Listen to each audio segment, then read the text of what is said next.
Sir. Key Keesara. Keesara Keesara. అంటే అసలు ఆ పేరెలా వచ్చింది సార్?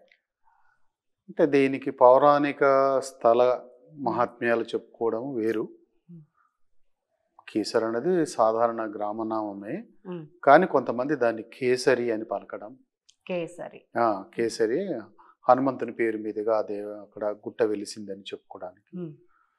ఈ కీసర గుట్ట దేవాలయాన్ని గురించి కూడా ఒక క్షేత్ర మహత్యాన్ని, స్థల మహత్యాన్ని, ఒక స్థల పురాణాన్ని చెప్పుకుంటారు. హ్మ్. శ్రీరాముడు రావణాసురుని చంపిన తర్వాత హ్మ్. ఆ బ్రహ్మహత్యా పాతకం నుంచి విముక్తి పొందడానికి కోసమని హ్మ్. ఈ కీసరగుట్ట ప్రదేశానికి వచ్చినాడట. హుహుహు. ఇక్కడికి వచ్చి ఆయన ఆ, శివునికి తగిన స్థలం అని భావించి ఇక్కడ శివలింగ ప్రతిష్ఠ చేయడానికి హ్మ్.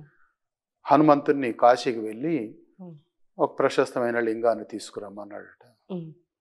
అప్పుడు హనుమంతుడు వెళ్ళి తిరిగి రావడంలో ఆలస్యమైంది. హ్మ్. ముహూర్త కాలం మించిపోతుందని చెప్పి శ్రీరాముడు అనుకుంటున్నప్పుడు ఆయన మనసులో భావనకే హ్మ్. శివుడు ప్రత్యక్షమై స్వయంగా స్వయంభూగా వెలిసినాడట. హ్మ్. కానీ కాశీ నుండి తిరిగి వచ్చిన హనుమంతుడు తన రాకముందే శివలింగ ప్రతిష్ఠ జరిగిపోయిందని హ్మ్. కోపంతో తన చేతిలో ఉన్నటువంటి హ్మ్.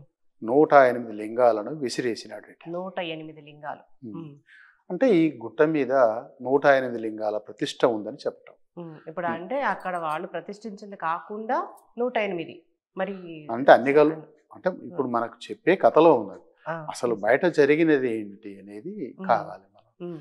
ఇప్పుడు శ్రీరాముడు ప్రతిష్ఠించినాడు కాబట్టి ప్రధాన దేవాలయంలోని హ్మ్. ఆ శివలింగాన్ని రామలింగేశ్వరుడు అంటారు. హ్మ్.